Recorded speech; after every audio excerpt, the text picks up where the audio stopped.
What's happening, everybody, and welcome back to the channel. My name is Adam and this is Vancity Audi. I have now proudly owned my Audi RS3 for 5 years now. I know time flies. The one staple amongst the RS3 community, the Daza community as a whole over those past 5 years has always been the one and only Iroz Motorsport, and I am here today to get to know them a little better.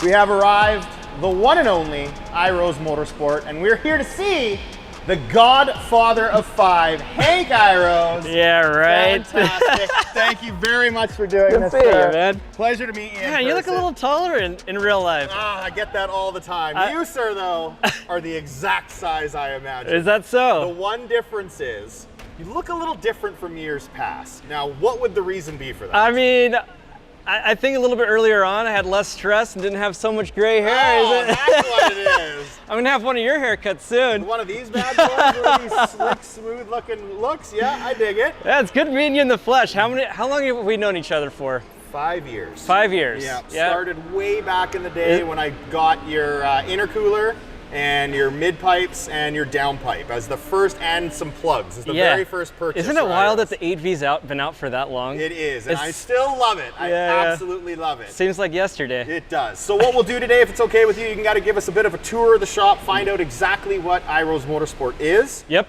Now, something that I wanna make note for everyone out there, Hank was kind enough to fix the pronunciation of how I say his name, or the name of this company. And I think that's because of my Canadian accent. It is not Iroz Motorsport, it is... It's Iroz. So think of it as an eyeball and then a rose that you give to the girl that you like. So Iroz. Iroz Motorsport. From now on, I don't want to hear anybody saying that wrong. Iroz Motorsport. So where can we look first? Where do you want to start? Yeah, let's go look at the dyno. Sounds I mean, that's where all the power's made. We could start there.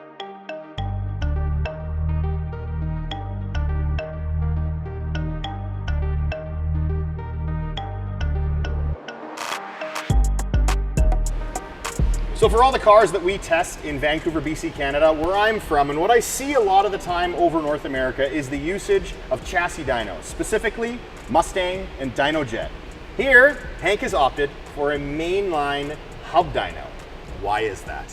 All right, it's a good question. I mean, this is my third dyno that I've owned. There's definitely a place for good chassis dynos. There's pros and cons to them all, but this mainline's a pretty awesome piece of kit just because you kind of take the whole tire equation out of the whole measuring of horsepower. I remember the first time I put a car on the dyno that had snow tires on it. It was like my aha moment, because a snow tire is so soft that it'll absolutely rob a ton of power from the drivetrain, just by the nature of it being a really soft compound. But that's really where the mainlines are awesome. And then as you start getting into really crazy horsepower, it's so convenient and safe to not have to worry about strapping the car down and sliding around and dealing with tire spin. This dyno in two-wheel drive mode, I think the most I've ever seen on this dyno is like 2,900 horsepower. And in four-wheel, it should be theoretically up to 4,500. We have rear hubs for it as well. How does it read? That is the question I get all the time. I think that there is a lot of misconceptions about how mainlines read compared to other dynos. I find, and I have a couple of mainlines, or a couple of Dynojets here in town that I've kind of compared with on the same cars. This is pretty much spot on to what Dynojets read. Usually within 1 or 2%. Sometimes they're higher, sometimes they're lower. So they're pretty much spot on the same with a Dynojet. Very similar to Dynopacks as well. There's two dynos that I think are a little bit different than any other dyno. The Mustangs, because they do have like a Dynojet mode, where they read high or read normal like the other dynos, but like a real heartbreaker Mustang just reads this, in my opinion, abnormally low number that doesn't make sense to anybody else. And then you have Dynocoms, which I just never know what to expect from that number. I couldn't tell you what they're gonna trap by looking at a graph if my life depended on it. So we love the mainline. A lot of it's just the support. These guys are insane. They are the gold standard for support. Every time I message them on the weekend, I'm like, hey, I know it's Saturday. You don't have to respond to me till Monday. Can you explain to me how to make this work like this? And it's usually Johnny on the spot in Australia, 2 in the morning. This is how it's done. So Like everything, support's usually 99% of it, and these guys are absolutely insane.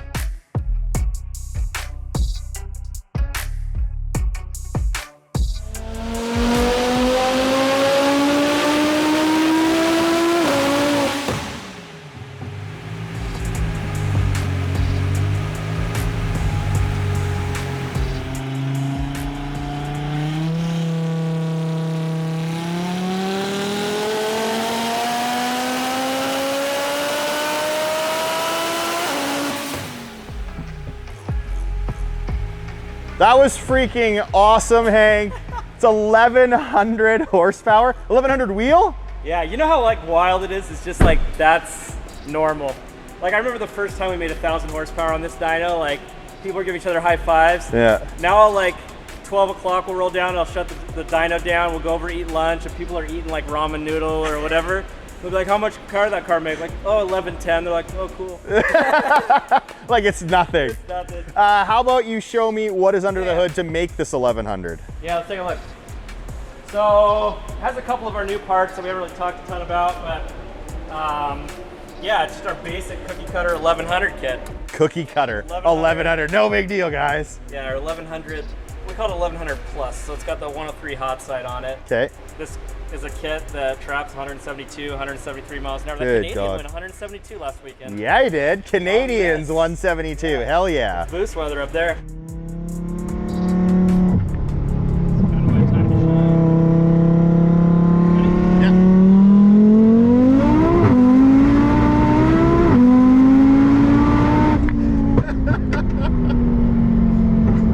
Holy what in the I've never felt anything like that before. Wow. 3.74.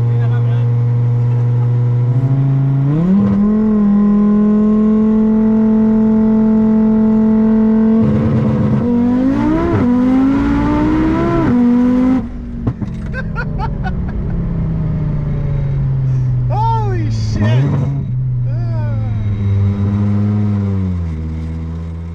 So this is for the guys that really want to go like heavy into their build, guys that are really into drag racing or want to push it. Do you have anything new to market for people that just want something super reliable and want to go a bit further than stage 2? Yeah, absolutely. Like our new IMS750HS, it uses a lot of the parts that we even use on stuff like this, but you know, it's a good kit that can get you started, get your feet wet with turbos, and maybe it does turn into this someday, but you know, we use a lot of the same parts on this car that we use on even our hybrid cars, like the intake. Very cool. Do you want to show me that now? We can take a look at it? Let's take a look at it. Awesome.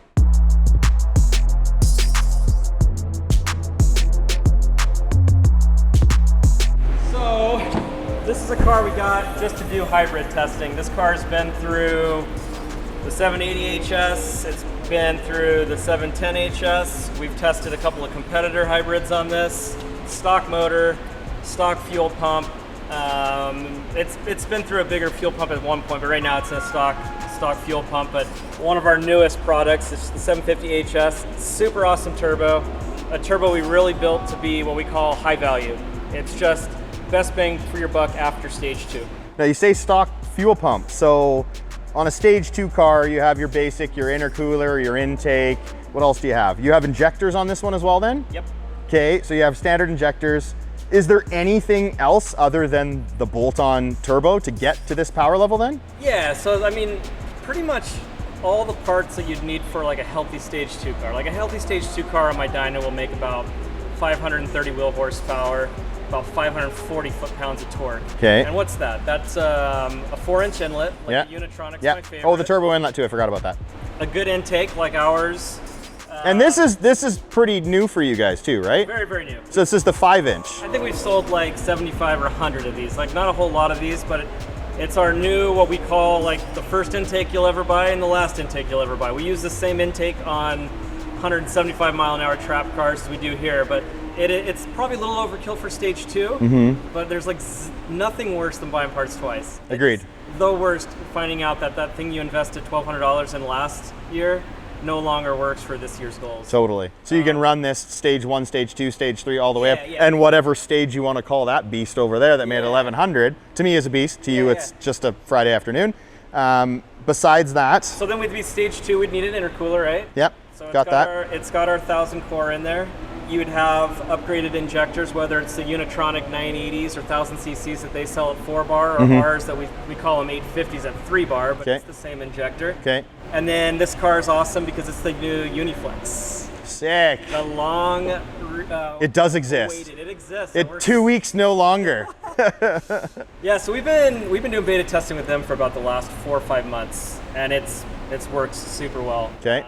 So this car has like the beta rolling anti-lag. It has all the flex fuel content on the dash. The app works. Nice. So that's a flex from 91 all the way up to 85? It is. Yep. What have you seen just for power figures on this 750HS? Yeah, you know, we tested in 10% ethanol contents from E10, which is pump fuel 91, all the way up to E85, and we see about 540 wheel horsepower, so a little bit more, or about equivalent to a stage 2 car on 91. Yeah. We don't have 93 on the West Coast, but I usually consider like E16, E17 to be 93. Okay. And we see about 560 or so, 570 on a 93 car. And then on full E85 on a stock motor, stock map sensors, basically stage 2 plus hardware, we see right at 700 wheel horsepower. Every day, A to B, fun, enjoyable, reliable, and quick. We want to make 670, 680, 690 wheel horsepower and not like have a hard time sleeping at night wondering if it's going to come apart tomorrow. Another cool part about this car is we run it through Unitronic's catted downpipe. Ooh, emission friendly. Yeah, so it's Jesse. It actually passes emissions with no trickery. Same one we run on the 8Y, stock tune, passes emissions with flying colors. So super, super handy for all those states that still have to go through that. as I get older, it's nice not having the noise too. Yeah, Kind of quiet. I feel you. It kind of works. So now you happen to mention Jesse Katz on an 8Y. Now, that's an 8Y. We don't have those in Canada. Can we please go take a look at that? Yeah. So Awesome. What do you think, man? It is gorgeous. It's your first time seeing one in the flesh? First time ever in person seeing an 8Y in Canada. I don't know the truth of the matter, but I think it had to do with the fact it didn't pass emissions or something like that in Canada. I'm not too sure. But I just got word from my friend that works at Audi saying that in 2025, we're going to have this in Canada again. And just from the first look, I know this isn't stock, but it looks freaking amazing. You've done very, very well with this thing. Yeah, so what are your first thoughts? What do you like and what do you not like? Honestly, there's not much to not like. When I first saw it originally, I was thinking the front grille might be too much for me, too much gloss. I don't hate it. It's a lot of beautiful black. Same thing on the rear. Like, I thought it would be too much. It doesn't really fit, but the stance is good. The wide front fenders. It sticks out so far, but it makes it look mean. I don't know that there's a single angle that I don't like about this vehicle. It is very nice. But what do you have under the hood? What have you done to this thing? Let's take a look at it. Okay, so when you unlock it, it flips the RS3, I think. RS3. Wow. Ain't no 8V's doing that, that's for damn sure. All right, so what do we have under the hood in this 8Y? It already looks super familiar. Yeah, I mean, so basically a lot of the parts carry over from the AV, obviously. Okay. Very similar engine, a little bit different cam, a little bit different stuff on the block, but very similar to just how that AV was set up. Okay. This car has our 5-inch intake, just like the IMS750 car we showed you. Okay. Has our air duct that's super phenomenal. I'm so excited about this, Adam. That's pretty cool. Like, and it's not that expensive. No. The worst part is just the shipping, especially Europe. But man, this makes such a big difference on cars. Getting the cold air in. Yeah. Yeah. So it has that. It has our blow-off valve kit, the tile blow-off valve kit. So it makes cool noises and doesn't have the turbo flutter that you have with the OEM diverter valve. Okay.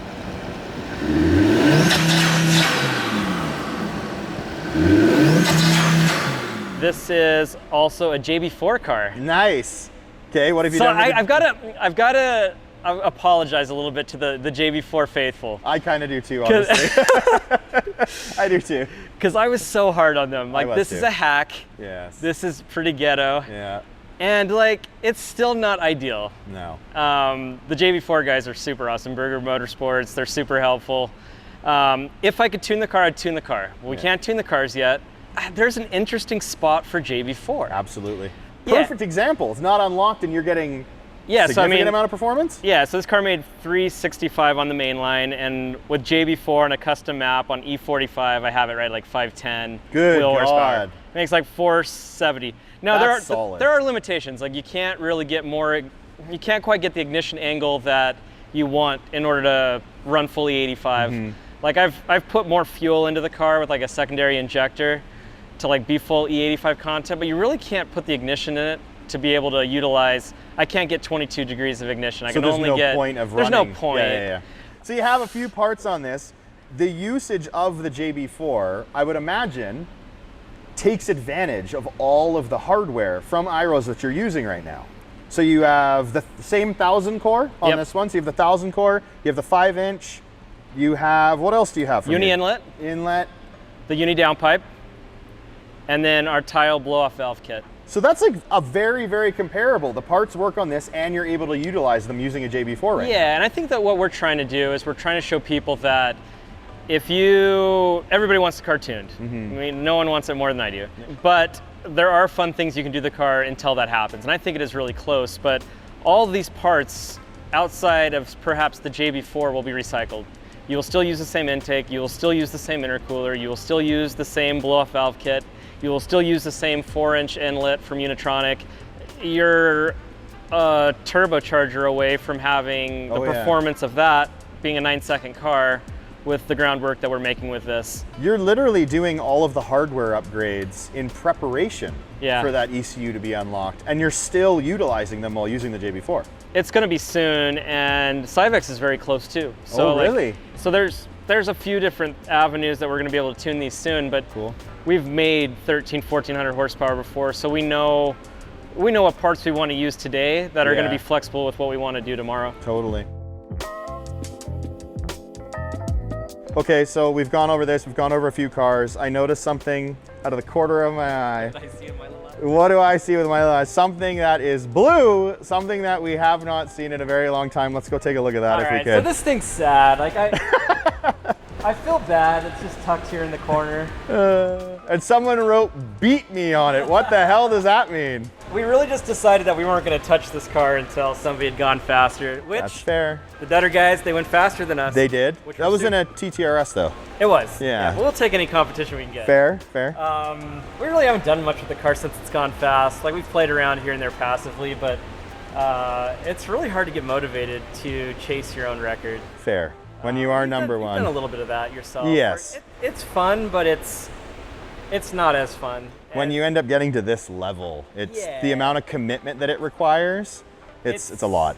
It's not nearly as exciting when you best your own number. When somebody else is trying with you, like remember like back in the good old days with APR? Yeah, everyone was. They'd go a little faster than we'd go. I remember. That's fun. APR was my competition when I had the stock turbo and I was trying to take the world record, and they were right there, whatever it was. Yeah, 2 1,000ths of a second or something. I was still trying to beat it because it wasn't mine. That's super fun. So like we're really excited that the Dutter guys are pushing. Those are really smart guys over in Europe. Nothing but good things to say about them. Very cool. A couple of domestic cars that are going pretty fast these days too. So, well, it's cool to see it in the flesh because you've seen how many freaking videos of this car. Well, with all of that said, I came all the way to Las Vegas. Is there? You want to drive it? You'd let me drive the 8Y? Okay. Seriously? Yeah. Borrow for the night. Just take it to the hotel and then bring it back tomorrow. Very, very cool. 8Y RS3 guys coming to the channel soon.